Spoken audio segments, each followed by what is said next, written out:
Boa noite, pessoal. Uma satisfação imensa estar aqui no canal da Verbo Online. Um grande prazer. Vim aqui essa noite falar para vocês a respeito de uma matéria extremamente importante nos tempos atuais. A matéria de propriedade intelectual, um ramo do direito que vem crescendo muito, que tem uma possibilidade de crescer muito no ambiente da advocacia. Por isso que a gente reuniu aqui a propriedade intelectual aplicada. Hoje eu vou estar aqui conversando com uma grande amiga. Nós vamos ter uma conversa extremamente agradável e informal. Estamos aqui falando entre colegas a respeito das possibilidades de trazer para o advogado um ambiente de trabalho dentro da área de propriedade intelectual. Esse aqui, de fato, a gente vai falar sobre conteúdo, vamos falar sobre direito de autor, a gente vai falar sobre marcas. A doutora Fernanda, que está aqui comigo, é especialista nisso, minha grande amiga de pós-graduação. Nós fizemos o curso de especialização há alguns bons anos atrás. Não vamos falar de todos esses anos para não revelar a nossa idade, Pois é, ia mas, falar abafa. mas vai ser um prazer estar aqui com vocês. Eu vou apresentar para vocês um pouco aqui da minha história, o porquê que eu atuo com direitos autorais propriamente dito. Bom, quando entrei na faculdade, o meu objetivo sempre foi advogar. Eu sempre tive o propósito de ser advogado. Porém, desde criança, eu sempre toquei, eu sempre fui músico. Eu sempre tive uma relação muito forte com música. Então, eu cresci, ao invés de jogar bola com os amigos, eu cresci tocando violão. E depois eu comecei a tocar baixo, e comecei a tocar com bandas. E isso até virou, de alguma maneira, alguns trabalhos. Eu comecei a trabalhar com isso, inclusive. Muito embora eu sempre apaixonado pela área do direito, a questão da música, para mim, era uma coisa que nunca saía da minha cabeça. Quando eu cheguei na faculdade, eu comecei a pensar, poxa, eu preciso dar um jeito de sincronizar essas duas paixões. Foi assim comigo, entendeu, Pedro? Eu precisava dar um jeito, eu tinha uma loucura de estar lá na faculdade e sincronizar. Quando eu cheguei lá, eu vi que tinha uma matéria relacionada aos direitos autorais dentro do ambiente de propriedade intelectual, que a gente ia experimentar alguma coisa disso lá no direito empresarial. Quando chegou no direito empresarial, nós ficamos falando sobre as modalidades de empresa e ninguém falou sobre propriedade intelectual. E eu acho que é assim que costuma acontecer, né? Eu não sei como está hoje as grades da graduação, mas é um tema que é muito pouco explorado. Essa é a nossa percepção. Eu tenho aqui os meus bate-papos com a doutora Fernanda, especialista, militante na advocacia na área da propriedade intelectual, e a gente chega a esse consenso. E quando eu vou conversar com outros advogados, isso é uma coisa muito clara. Por isso que nós pensamos aqui, quisemos ter esse bate-papo, propriedade intelectual aplicada. Então, essa é a minha história, por isso eu vim para a área dos direitos autorais e eu consegui sincronizar. E quando cheguei na área dos direitos autorais, vi que tinha muita oportunidade com o direito autoral para o advogado, seja no licenciamento das obras, seja na maneira de você instruir o compositor, seja na maneira de você lidar com as pessoas que são detentores titulares de direito autoral. Então, tem muita oportunidade, porque tem pouco mercado para isso. Além do mais, de ser uma área extremamente leve, é um ambiente leve do direito. Não que nós, como advogados, não atuamos, de repente, dentro da esfera civil em outras áreas. Isso não te Não impede em existe atuar. litígio, né? Como qualquer outra área, tem essa parte de Exato. litígio. Mas Temos. concordo com Uma maneira. você. Exato. Você vai experimentar ali, de alguma maneira, um ambiente processual a qualquer momento. Né? O direito instrumental ele vai ter que estar guardadinho ali contigo. Mas a possibilidade de você ser o ombro de alguém que é titular de um direito autoral, de uma marca, é muito grande. Então, quando você acaba avançando para isso, além de você ter esse ambiente mais leve, de você estar cuidando ali de uma assessoria, que não é propriamente da dor, mas é do amor daquela pessoa. Então, é extremamente interessante. Feitas as minhas palavras aqui, eu gostaria de passar a palavra para a doutora Fernanda, que ela também vai se apresentar e vai falar para a gente hoje temas extremamente interessantes. Inclusive, eu vou aprender muito sobre a questão de Ah, marca, que sempre quero saber mais, e a sei. Fê, ela domina esse assunto. Fê, se apresente para nós aí, conta um pouco da tua história. Então, gente, eu sou a Fernanda, sou advogada há muitos e muitos anos também. E, curiosamente, também sempre tive essa paixão por música. também na época da escola, ganhei uma guitarra, que está aqui comigo há anos aposentada, acho que eu já esqueci tudo, vou voltar a ter umas aulas. Mas eu também sempre pensei, nunca passou pela minha cabeça ser outra coisa que não advogada. Então, também tinha essa questão, qual ramo, o que, que nós vamos defender? Eu pensava sempre em querer defender as pessoas, né? Daqueles filmes que a gente vê no cinema. E aí, bom, curiosamente, meu pai, advogado, uma empresa de marcas e patentes. Primeiro ano da faculdade, comecei, falei, vou fazer estágio, obviamente, com meu pai. E aí que ele me apresentou a área da propriedade intelectual. Diferentemente de você, eu que dei a aula de propriedade intelectual para minha turma, porque a gente, se eu não me engano, acho que foi no segundo ou terceiro ano, dentro do direito empresarial, tinha um capítulozinho pequeno de propriedade intelectual, né? Discreto, super. E eu já trabalhava há 2 anos com isso, então eu acabei ensinando, compartilhando um pouco da minha experiência até para a minha turma. Então, desde o início da minha carreira, já trabalho com propriedade intelectual, gosto muito. Acho que você descreveu perfeitamente de ser um ramo leve. Eu acho que a palavra certa para a gente é advogado de proteção, porque a gente protege as ideias das pessoas, né? Quando o pessoal chega e fala, doutora, tenho uma ideia, tal. Aí, a ideia é como se fosse um filho, é um negócio, e aí a gente tem que dar um jeito de proteger. Então, adoro, sou super fã da área, milito há muito tempo, fiquei muito feliz em compartilhar com você esse momento, e acho que a gente tem bastante assunto para falar, para mostrar como é rica essa área, né? E como dá para explorar e ajudar as pessoas. E de todo mundo, um simples empreendedor que cria um negócio e a gente registra a marca, um inventor que descobre, arruma um problema técnico para resolver e pede uma patente, como um artista. Então, assim, tem um ramo vastíssimo. Então, vamos aprender juntos, né? Vamos junto. Porque, assim, Fê, é nato, inclusive até nesse momento que a gente está vivendo, que nós estamos assim recheados de pessoas empreendendo.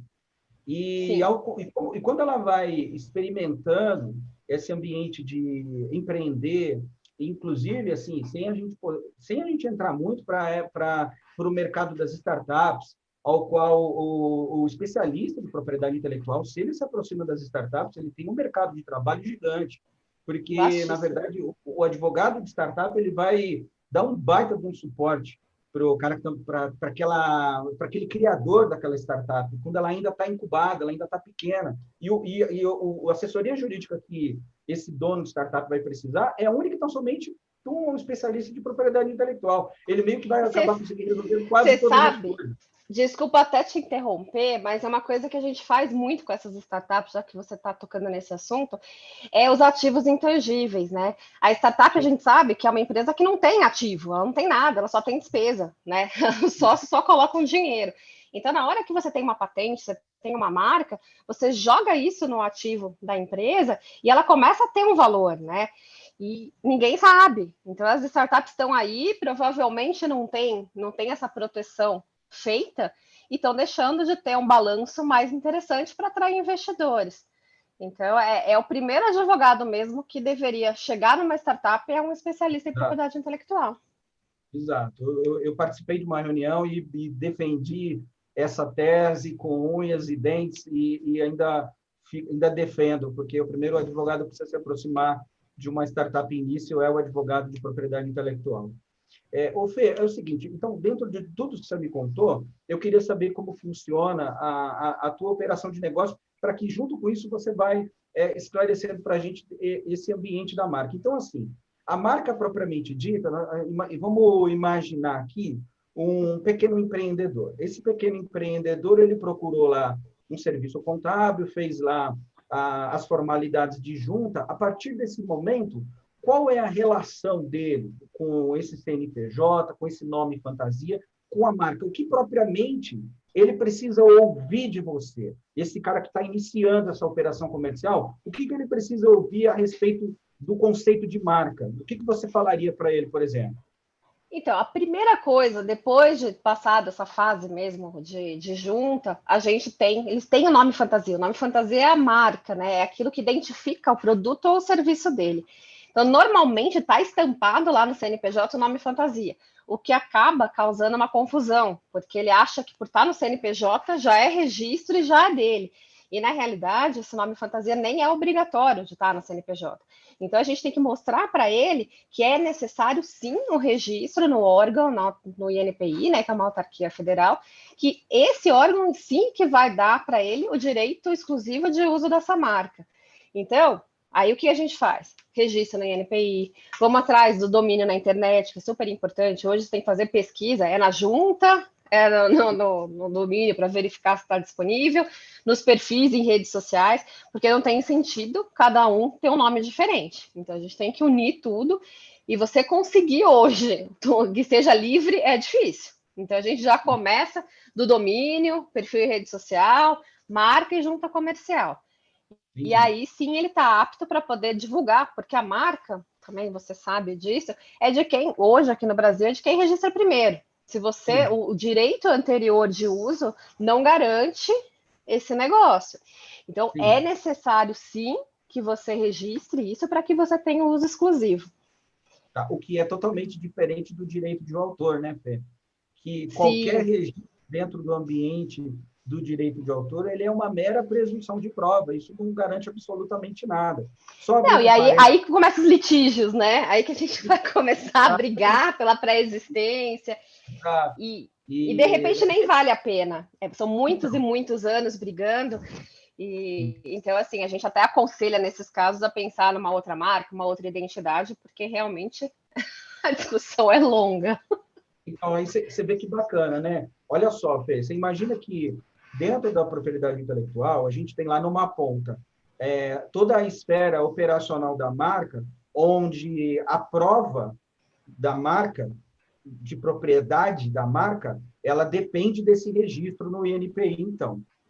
Aí Sim, você imagina que numa outra ponta lá da propriedade intelectual, que também é um serviço para o advogado, ele tem lá de um outro lado uma assessoria e uma consultoria que ele pode que ele pode ali estar utilizando do serviço de advogado para esse detentor de direito de autor, numa outra perspectiva, porque dentro da esfera do direito autoral, um registro não significa absolutamente nada, né?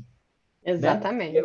O registro ele é só uma presunção de que prova, porque qualquer outra pessoa pode, a qualquer momento, ir lá e dizer que aquilo ali merece um contraditório, merece uma contestação, porque existe uma possibilidade de que a autoria de outra pessoa. Até porque o espírito do direito autoral é a originalidade. Então, aí nós Exatamente. estamos com uma ponta completamente diferente do universo da marca. Por isso que eu fiquei bastante interessado em falar isso contigo, porque por mais que nós atuamos com propriedade intelectual, nós atuamos em pontas completamente distintas, porque o meu objeto de negócio, na maioria do tempo, é o direito autoral. Então, para mim, tudo é presunção de prova. Tudo eu posso duvidar. Então, eu estou sempre duvidando. Né? Será? Sim. Para mim, toda vez que eu vejo qualquer constatação de que, não, eu tenho a prova, eu fiz o registro, tem lá o cidadão que me procura, às vezes, por uma determinada questão, por uma determinada pergunta a respeito de um caso dele, propriamente dito, e ele vem lá com os documentos. Não, mas eu fiz o registro, eu fui na Biblioteca Nacional, eu fiz uma certificação de cartório. Amigo, não significa absolutamente nada se Nada. tiver uma outra pessoa que consegue alegar e provar a respeito da autoria dela ser original. Então, Sim, você e vê tem como é. um outro fato, e bem interessante. O direito autoral não exige exame, né? A marca, ela é examinada, existe um examinador que vai Exato. verificar se ela pode ou não, se ela conflita com alguém. Então, é por isso que é diferente. Já o direito autoral, não. O próprio registro que você faz é essa segurança jurídica para ter uma data só. Mas ninguém foi Exato. lá testar que ela realmente é exclusiva, que é inédita, E que é não original. existe, né? A palavra é original. Não, ó, que estou aqui certificando que a tua obra é original. Não tem isso. Não Não é tem, não possível. tem. Então, por isso que é tão importante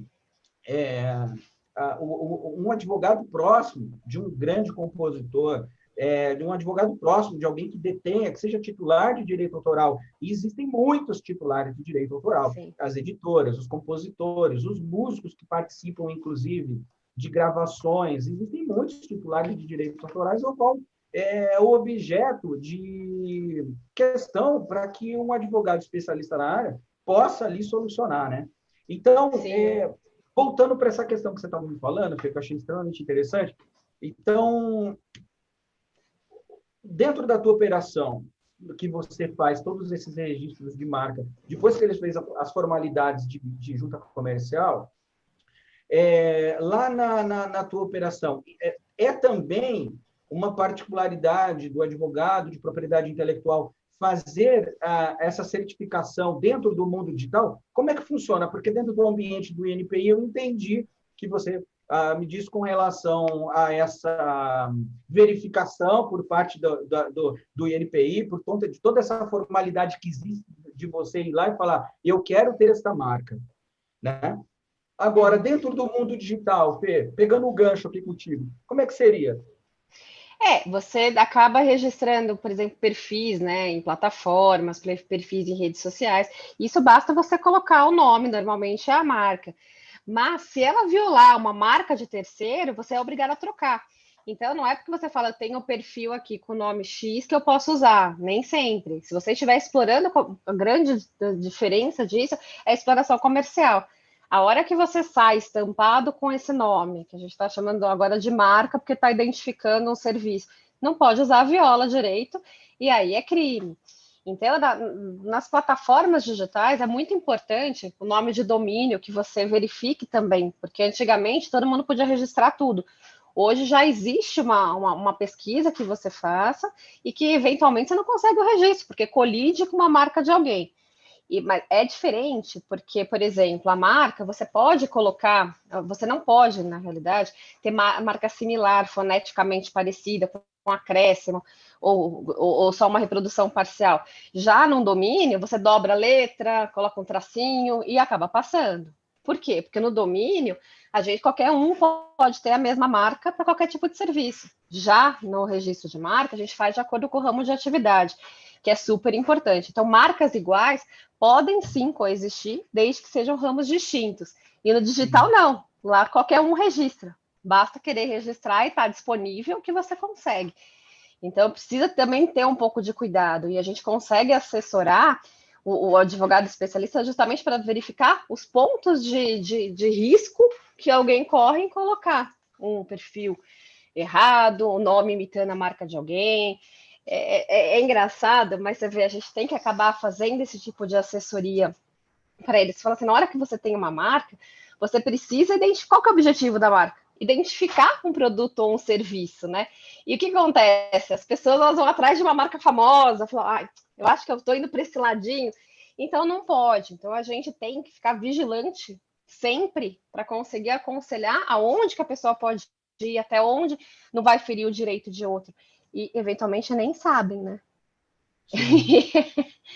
Eu estava pensando aqui, Fê, numa coisa. Vou te perguntar, a gente faz essa inversão. Mas você imagina o seguinte: e se tem um pequeno empreendedor e ele vai lá e faz um registro digital lá nas instituições de registro digital e ele não faz os registros de NPI, ele não verifica isso com alguém realmente preparado para esse tipo de operação, para que cuide, porque tem também o serviço do advogado dentro dessa área, que não é só única e tão somente fazer ali o depósito dessa marca, mas também a verificação toda, porque tem um procedimento a ser seguido, né? Então, o que acontece, Fê? Aqui eu estou explorando o teu conhecimento, né? É um assunto difícil esse, hein? Vai colocar na Acontece, berlinda. não, eu queria saber, eu sei que você vai me responder fácil. Imagina o seguinte, então, o pequeno empreendedor, ele foi lá, ele fez esse registro BR, mas ele não fez o registro no INPI. Aí outra pessoa vai lá e faz. Isso é possível que aconteça? E isso daí é o principal trabalho. Isso é comum que aconteça? Primeira pergunta. Esse Não, seria comum. um grande trabalho para o advogado da propriedade intelectual, né? Comum, comum. Aí a gente tem que verificar o ramo de atividade, como eu falei, o domínio, ele não vê que ramo que você está. Então, com certeza, existem marcas iguais identificando serviços diferentes. Então, nem sempre quem tem o domínio é obrigado, não está fazendo uso de marca ferindo o direito de outro. Então, a gente tem que verificar se realmente existe um conflito, se existe uma concorrência desleal, para aí sim partir para cima. Quem tem o registro de marca é mais fácil de tentar anular um registro de domínio, porque você somente o endereço você não estaria infringindo, mas a partir do momento que você tem um site, você coloca uma identidade visual, configura o uso de marca. Então, realmente a gente consegue sim derrubar. É feito agora, você não consegue registrar, principalmente de marcas muito conhecidas, você não consegue registrar mais o domínio se você não provar que você é dessa empresa, tal, justamente porque lá, logo no começo, surgiu muita gente, era a onda era registrar domínio e tentar vender. Então, a Globo.com não é Globo.com por acaso. Alguém espertinho no começo registrou o domínio. Hoje ela já tem o .com.br e tal, mas começou uma caça por registros de domínio muito grande. Então, todo mundo queria registrar para vender para a marca famosa. Então, acontece sim, a gente pega muito problema nesse sentido e tem que analisar realmente se está infringindo o direito, se existe uma concorrência, se não existe, e de repente comprar. Os domínios, hoje, a gente até fez uma negociação para um cliente, R$ 30.000 um domínio. Então, é uma coisa que você nem poderia imaginar, mas ele quer porque quer de qualquer maneira e fez uma oferta. Porque uma pessoa fez esse registro primeiro, né? E era uma atividade completamente diferente. Então, assim, não era uma empresa concorrente que registrou, não. A empresa nova pensou numa marca, o domínio já estava registrado por outra, de outra atividade, e ele comprou o domínio. Você vê, Então, né? existe isso. E a gente tem que prestar muita atenção, porque às vezes não é intencional, né? A gente não pode achar, ele está querendo registrar para me vender. Nem sempre. Então a gente tem muitos causos desse daí que não existe essa concorrência, né? Mas quem registrar o domínio, o perfil e tal, normalmente tem vantagem. Você vê como o ambiente da propriedade intelectual ele é riquíssimo e é apaixonante, né, Fê? É apaixonante. Então, eu fico pensando que dentro, você imagina, a gente está falando de um assunto, né? A proposta do nosso papo é o ambiente dentro do registro de marca e do registro autoral. Se a gente, tudo isso que a gente falou aqui, se a gente traz isso para dentro do ambiente autoral, é tudo completamente diferente, né? Eu ia te perguntar mesmo, agora você pode falar um pouquinho do autor, porque eu até agora só falei do titular da marca, né? Agora eu começo a explicar um pouquinho sobre o autor, direito autoral. Agora eu que quero aprender com você um pouco. Ah, imagina, bacana. Mas, bom, essas questões. Eu estava doido para te perguntar essas coisas aqui. Eu tenho certeza que o pessoal que está assistindo também foi riquíssimo aí o conteúdo que você compartilhou com a gente, inclusive comigo. Dentro desse ambiente do direito autoral, a gente faz uma ponte com tudo isso que você falou, a gente tem uma relação completamente diferente, né? Operacional. Aí eu me coloco na condição de advogado. Se você imaginar que existe uma linha do tempo na criação intelectual. Então, o autor, quando ele realmente ele desenvolve essa criação, e a gente está pensando num ambiente de criação intelectual, vamos usar, por exemplo, aqui, como é um ambiente, para mim, muito familiar, e eu acho que é fácil para poder ilustrar, todo mundo não tem pessoa que não gosta de música, né? Se a pessoa não gosta de música, bom sujeito não é. Tem até um bom ditado que fala isso. Então, dentro do processo criativo de música, a gente pode substituir música, inclusive, depois, para outras criações intelectuais, né? Que vão ter as suas particularidades, mas elas vão se aproximar bastante. Então, dentro do ambiente da música, por exemplo, na hora que esse autor ele desenvolveu essa criação, a própria, né, a lei ela diz que a partir do momento que aquela criação foi criada e aquilo ela tem o fator original como espírito, né, como espírito de criação, a originalidade ela está envolvida com aquela criação, então aquilo ali está definitivamente protegido. E no ambiente da música, as coisas elas vão andando fase a fase, elas vão seguir uma ordem cronológica. Porque uma pessoa, por exemplo, quando ela faz esse processo criativo da música, ela vai precisar pegar aquilo que ela, de repente, compôs, aquela obra musical, aquilo que tá criado, ele vai precisar transferir aquilo para um papel, que o ambiente de escrita, de documento musical, é uma partitura. Então, esse ambiente da partitura, ele já é um início de uma formalização, né? Então, você imagina que uma partitura, que aí ele foi ali, ele escreveu a partitura daquela obra que ele acabou de criar, aquilo é a formalidade número 1 dessa linha do tempo. Só que, até então, muito embora exista a proteção, nós não temos ainda um circuito operacional de direito patrimonial para poder avançar com isso. O nosso direito patrimonial com relação ao autor, ele vai iniciar a partir do momento onde ele consegue pegar aquela obra que ele criou, ele fez as primeiras formalidades para poder transformar aquilo num fonograma. Ele precisa transformar aquilo num objeto de comunicação entre os locais aonde isso vai circular, para que ele possa, dali, explorar mercado. E aí, a partir daí, nós temos o direito patrimonial envolvido com isso. Então, no que diz respeito ao registro que a gente estava falando, né? Naquele momento, por exemplo, essa partitura que ele escreveu, se ele tem condições de escrever a partitura daquela obra, ele acabou de fazer aquele processo criativo dessa obra musical. Se ele consegue fazer essa partitura, ele já tem uma presunção de prova, porque ele foi ali, colocou a partitura e ele assinou, ele datou, ele colocou aquilo numa pasta virtual, ele colocou aquilo num e-mail, ele colocou aquilo numa conversa de WhatsApp. Nós temos uma presunção de prova. É uma materialização, né, do processo criativo dele, né?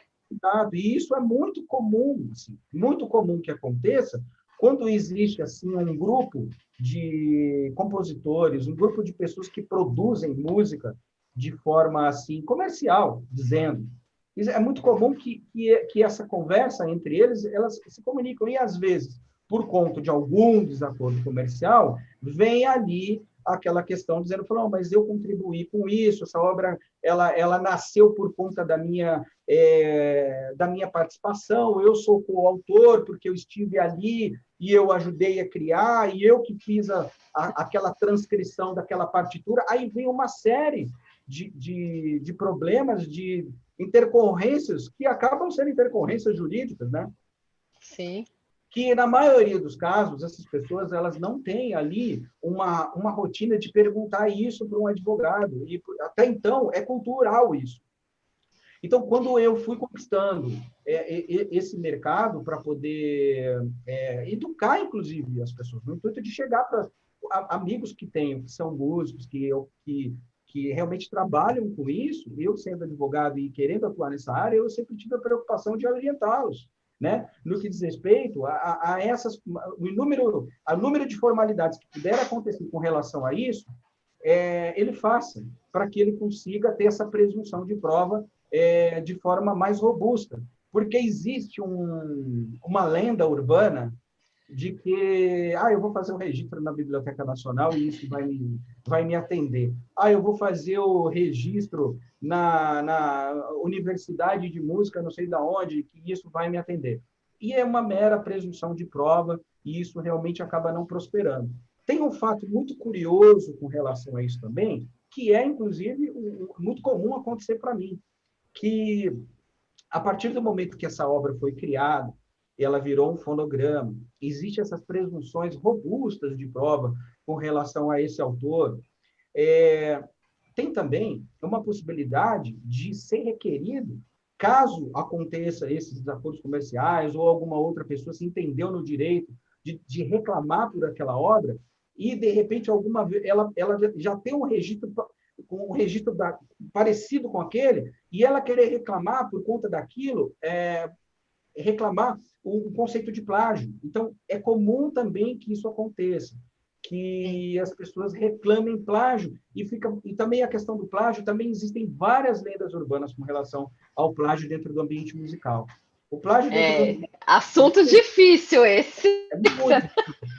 Porque o plágio, existe uma lenda urbana fortíssima de que para ser plágio precisa ter um número de notas musicais iguais, e a partir dessas notas musicais iguais, se tiver um número de compasso parecido, que é ali essa transcrição musical, ali a gente pode fazer a reclamação do plágio. E, na verdade, quando você chega dentro dos tribunais, se você vai ingressar numa ação dessa para poder falar, olha, isso é plágio, isso é meu, eu quero reclamar por isso, o próprio entendimento dos tribunais nesse sentido é que a questão ela vai muito além de uma mera transcrição. É muito mais avaliado a questão do próprio espírito da obra, a percepção que a pessoa tem a respeito daquela obra musical que está sendo executada. Então, como o fator dentro do direito de autor, ele é a originalidade, quando você vai reclamar plágio, você precisa dizer que a percepção a respeito daquela obra é igual a outra. Ela tem a mesma percepção. Então, precisa se levar em conta outros critérios, né? Não só, particularmente, essa questão da lenda urbana, como a gente falou aqui, que é a transcrição da partitura com número X de notas, né? E, então, o fato da percepção ser igual, com timbres parecidos das músicas, a melodia, a harmonia, aí tem toda uma questão que envolve o ambiente musical que você não precisa saber música, mas quando você ouve as duas, eu tenho assim, aqui no escritório, eu tenho algumas ações de plágio, mas eu só consigo acreditar numa possível discussão a respeito de plágio, por exemplo, Fê, quando eu entendo que eu tenho a mesma percepção a respeito da música A e da música B. Que se eu fecho os olhos e vale experimentar aquilo, a percepção dentro de todos os sentidos humanos, ela não se confunde. E esse é o julgamento dos tribunais. Então, você vê que isso tudo, de alguma maneira, o próprio registro autoral, que reclama pela originalidade, ele acaba sendo assim, mas o registro autoral ele não é importante. Então, não vamos fazer registro de nada. Não, não é isso, né? A grande sacada é que você utilize isso com consciência. Sim. Você utilize do registro autoral com consciência. Olha, eu vou aqui fazer um registro, uma presunção de prova, para que eu possa, amanhã, depois, ter mais essa prova de que evidência, sim, sim. Sabe o que eu queria te perguntar? Agora você explicando, nossa, como eu aprendi também. Imagina, manda bala. Paródia. Uma dúvida minha. Paródia não é plágio? Ou até que ponto você precisa pedir autorização para o autor? Como é que é feito isso? É um licenciamento? Como que a gente juridicamente enquadra a paródia? Então, Fê, a gente tem uma discussão bastante difícil com relação à paródia dentro dos tribunais. A gente está se desafiando, hein? Porque, não, mas é extremamente bacana falar sobre isso. Para quê? Para quem... Isso aqui, sabe, a grande sacada disso tudo é o seguinte, quem está lá assistindo vai entender o quanto é apaixonante essa área de... Isso é apaixonante. Você entra para dentro disso, o envolvimento que você tem com isso daqui é muito bacana. É muito diferente de outras áreas do direito, que ali você está propriamente lidando com a dor, muitas vezes, uma dor muito grande, né, do teu cliente. Na área da propriedade intelectual, você está lidando com criação, com ambiente de criatividade, né, dessas coisas, então é extremamente interessante. Então, no caso das paródias, né, em regra, não se pode, cada caso é um caso, né, Fê? Cada caso é um caso dentro do ambiente da paródia, ainda mais quando você pega esses jingles que é utilizado para poder fazer campanhas políticas, aí é um outro tipo de interpretação, né?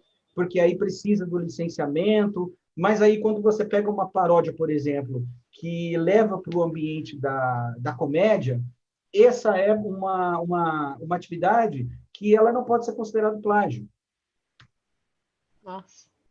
Não pode ser considerado plágio, vai ser difícil. você alegar ali uma constatação de plágio por conta do próprio espírito da coisa. E os julgamentos, muitos julgados dos tribunais, eles levam para esse sentido. Então, mas, salvo o melhor juízo, vai valer muito a ocasião de cada caso, né? A A intenção, motivação, né?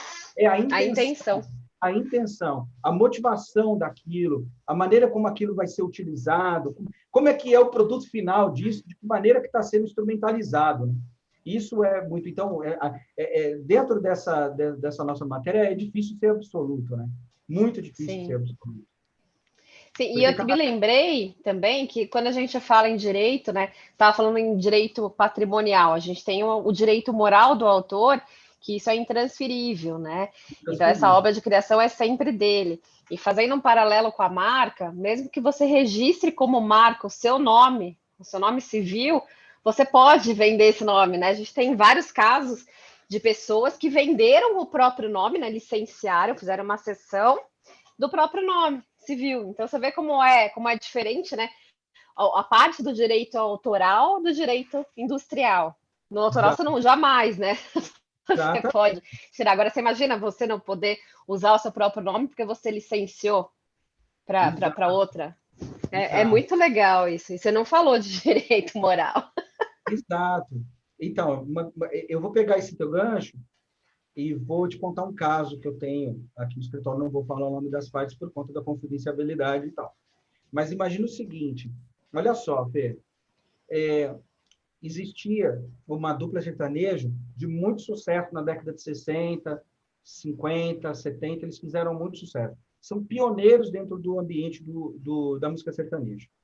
E eles, até então, naquele momento, ninguém tinha informado para eles, até a operação devia ser muito iniciante, né, no que diz respeito ao setor comercial do ramo do entretenimento. Então, não falaram para eles com relação ao registro da marca daquele nome, daquela dupla. Nossa. Depois de muito tempo, já chegando próximo aos anos 80, eles fizeram esse registro. Aí você imagina o seguinte, quando os irmãos que eram essa dupla sertaneja, eles faleceram, uma outra pessoa, ela se interessou em comprar o nome.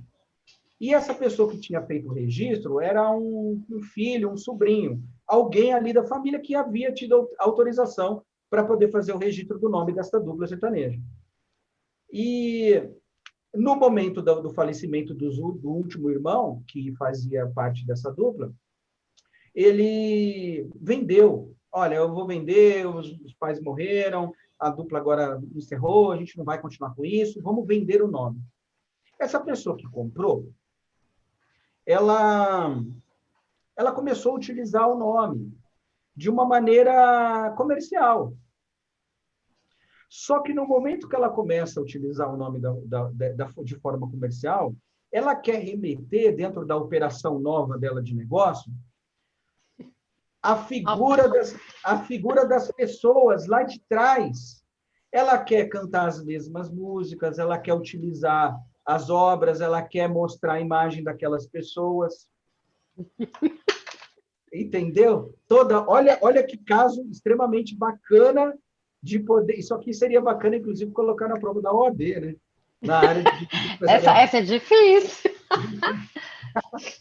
Então, mas olha as possibilidades dentro do mundo real, dentro do circuito da propriedade intelectual, o que é possível. Alguém vende a marca, falando, não quero mais utilizar dessa propriedade intelectual que a minha família tem. Eu vendo para você. A pessoa vai lá e compra. Então, eu tenho a marca. Mas, a partir do momento que eu tenho a marca, eu tenho o espírito daquela criação, eu posso utilizar daquelas imagens, eu posso utilizar daquela obra. Então, mas olha que interessante isso. Pode usar daquela obra? Depende. Foi 70 anos depois da morte do autor. Cai em domínio público. Coisa que a marca, você sabe que não cai em domínio público nunca, né? Exato. Mas aí você imagina o seguinte, se a gente está dizendo com relação à utilização da obra, aí a gente tem esse respaldo do domínio público por conta dos 70 anos. Legal. Mas o que tem por detrás disso? Que é as imagens, né?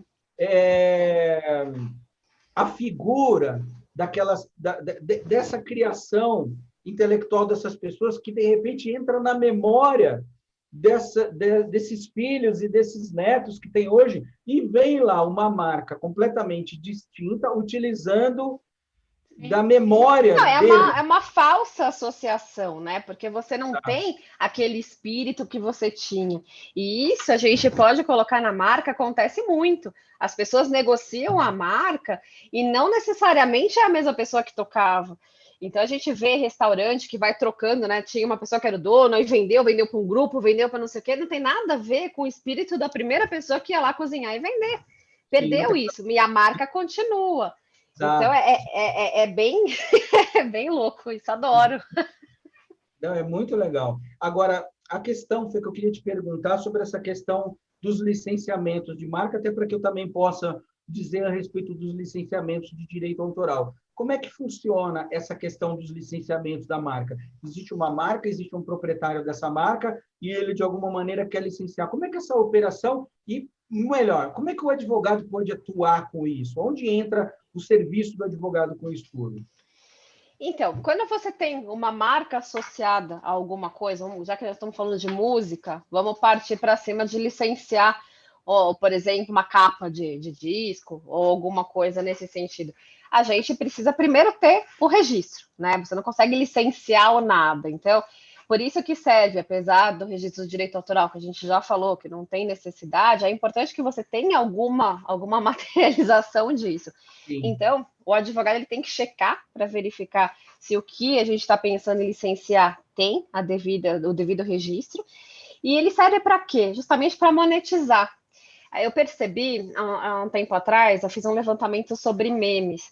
E memes, incluindo, inclusive, nome de música. Então, tem vários nomes de músicas famosos, principalmente da área sertaneja, que estão registradas como marca.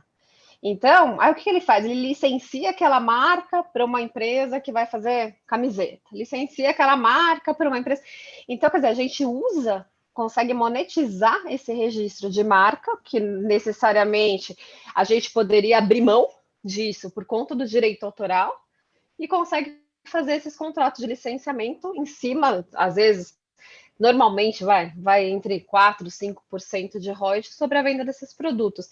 Então, é interessante, sim, para a gente, para o advogado que for atuar nessa área, checar se é possível fazer o licenciamento. Então, o licenciamento é diferente de uma cessão. A cessão você está transferindo o direito. Já o licenciamento é temporário, então ele vai e volta para você. E é uma das principais áreas que a gente tem, onde a gente consegue a maior monetização dos direitos, é na parte de licenciamento, para tudo. Então, é para nome de música, é para nome de artista, nome civil de pessoa, como eu falei, que as pessoas vendem o seu nome para outras empresas. É bem interessante, mas o direito autoral a gente também pode licenciar, pode ou ceder também, só que são só os direitos patrimoniais, né? Os morais são sempre do autor. Exatamente.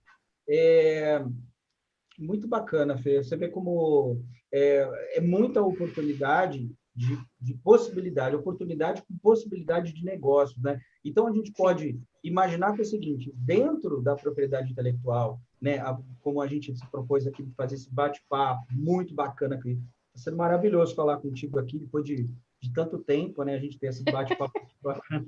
E falando questões difíceis, né? Nós estamos aqui pegando.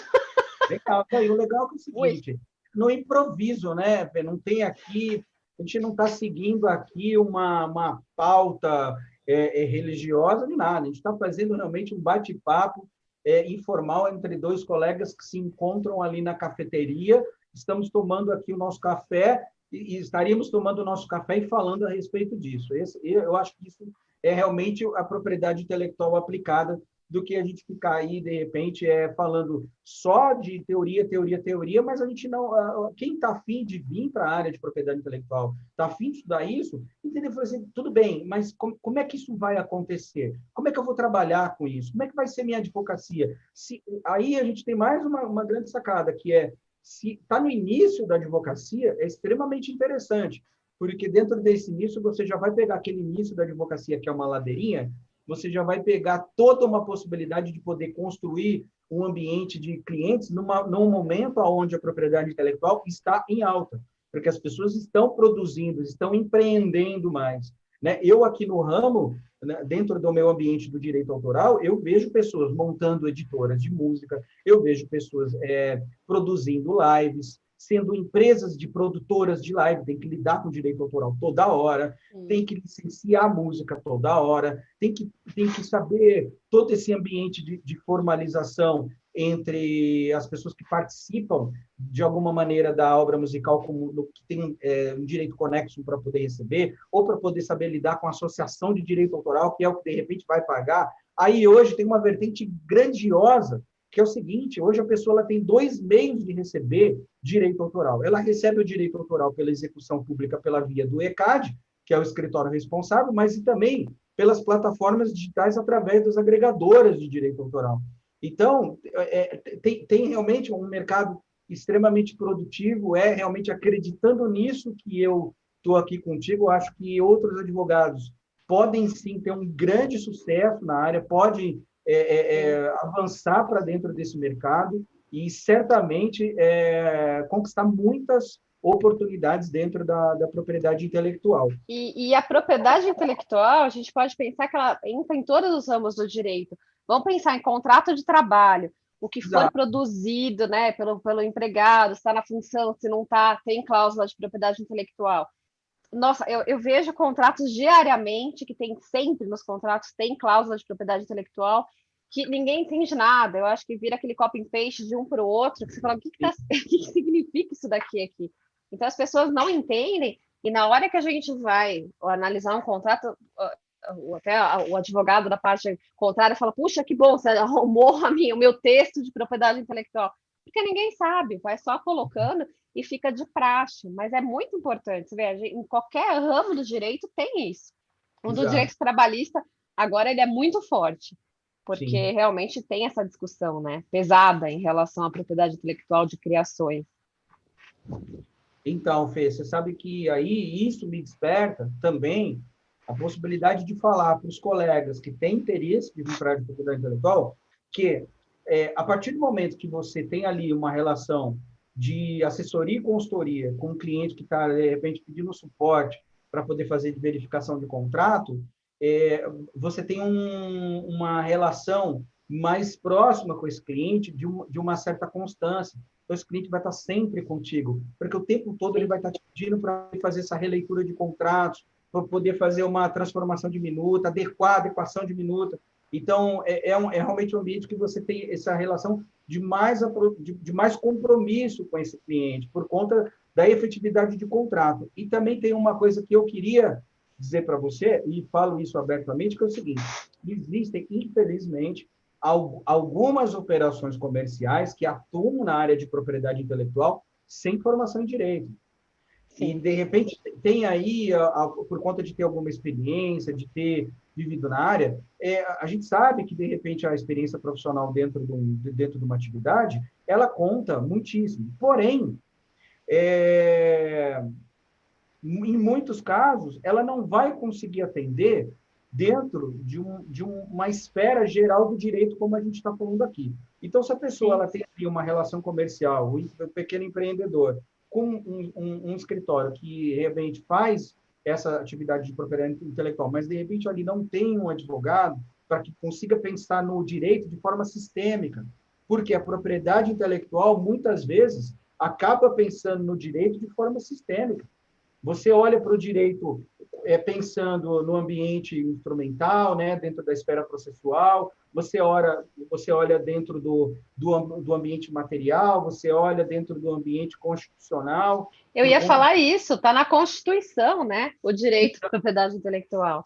Então tem toda uma sistemática o advogado de propriedade intelectual, ele vai precisar olhar para o direito de forma sistemática e ele vai entender em algum momento que o direito vai acabar se encontrando. As matérias elas se encontram em prol de uma, né? Sim. Então, eu acho extremamente arriscado quando alguém entra para dentro de uma operação, e não é muito incomum isso acontecer, entra para dentro de uma operação de poder fazer esses registros, fazer essa operação com marca, fazer essas operações de direito autoral, sem ter alguém lá que consiga entender o direito de forma sistemática.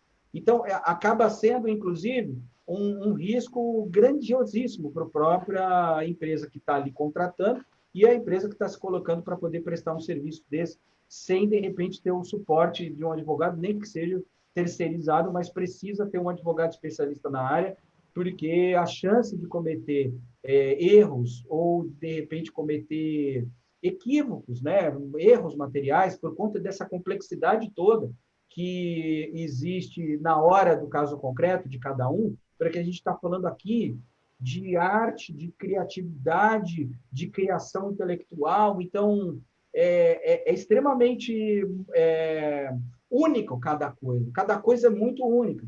Então, isso era uma coisa que eu queria dizer para você. Se você Não, consegue... concordo plenamente. Aonde a gente vê a confusão naquilo que eu falei agora há pouco. Você assina um contrato de cessão ao invés de licenciamento. Acabou. Teu direito foi embora. Então, Sim. você achou que fosse alguma coisa e você deu, né? Vendeu, enfim.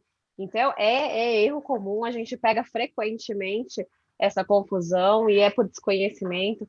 Então, é importante ter esse respaldo de um advogado especialista, sim, em toda parte. Então, é assim, pessoas físicas, são os artistas, né? A gente pode pegar fotógrafo, Sim. músico, nossa, todo mundo e fora as empresas, né? Porque isso aqui também Exato. vai, então na hora da criação dentro de uma empresa, de quem que é o direito, como pode usar a imagem e tal. Então, assim, ele entra em todas as áreas. E tem uma outra área que também que, por exemplo, a violação dos direitos de propriedade industrial é crime. Então, a gente também entra na esfera penal, então é busca e apreensão, que, Exato. então, assim, ele é praticamente multidisciplinar, né? Exato, então. E o risco é grande de não ter advogado, né?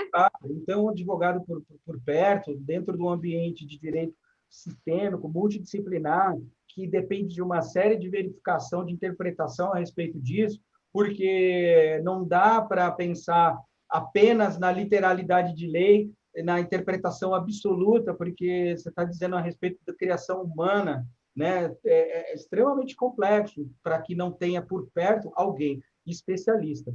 Então, com base nisso, com esse mercado crescendo, inclusive nesse ambiente digital, crescendo absolutamente, né? Então, hoje, a gente vê que as pessoas elas já iniciam as operações comerciais dela na internet, dentro da internet. Isso tudo acaba experimentando propriedade intelectual, porque tem o logotipo, porque tem o nome, porque tem a atividade que vai exercer, porque tem a criação intelectual que ela vai fazer de alguma maneira, tem até o modelo de negócio que pode ser utilizado como uma propriedade, né? Então, tem tudo isso. Então, para você, meu amigo, que quer sair do costume de fazer a mesma coisa que todo mundo vai fazer, se você tem esse chamado, igual eu e a Fê tem, eu acho que você deveria experimentar um pouco desse assunto, que é um caminho sem volta, não é, Fê? Com toda certeza. Não, é apaixonante. Ele sempre muito. Ou vou dizer, ele se auto-atualiza. Então, assim, eu estava pensando no exemplo que você deu da dupla sertaneja dos anos 60. Você imagina, para alguém conhecer essa dupla sertaneja, era através do rádio, se tivesse no rádio da cidade e tal. E hoje, como é que é? Você faz uma live como nós estamos fazendo, a gente não tem ideia da quantidade de pessoas no mundo que possam estar assistindo isso agora, o nosso conteúdo gravado depois. Então, ficou tudo muito rápido, né? E é o nosso direito de propriedade intelectual que vai proteger isso, né? A disseminação da informação, da nossa imagem, de marca, de tudo. É sensacional. Somos suspeitos. Bom, Fê, eu fiquei demais feliz, muito feliz mesmo de ter esse papo contigo. Esse papo contigo aqui, a gente já teve em alguns momentos, trocamos aí alguns telefonemas, mas hoje foi extraordinário esse papo com você, foi muito bacana. Estamos Eu 55 minutos falando. 45 minutos. Não, e eu, para mim, assim, sinceramente, né? É porque tem o pessoal aí da Verbo. Eu ficaria falando com você aqui mais um Horas. pouco da história. Porque você vê como esse ambiente nosso aqui é tão gostoso que aí, de repente, eu consigo abrir, mas eu tenho esse caso, olha que legal, o que você acha? É realmente um ambiente muito, muito prazeroso de atuar na advocacia.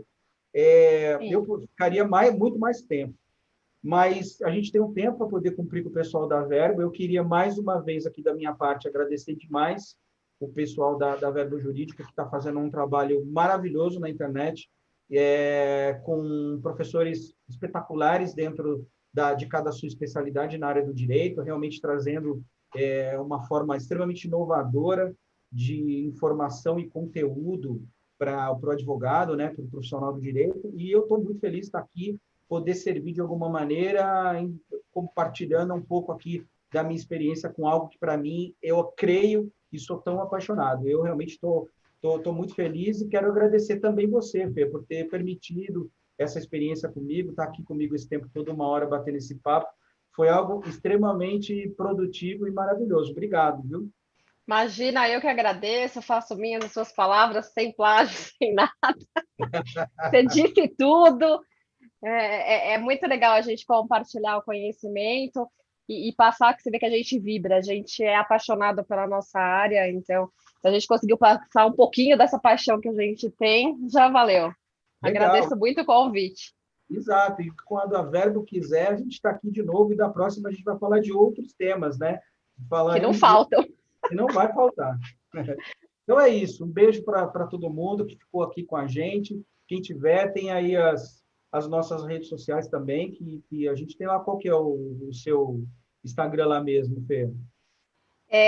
Pode ser o @iplatambr. Legal. O meu é o @ruissan, Vou colocar aqui RUYSAN.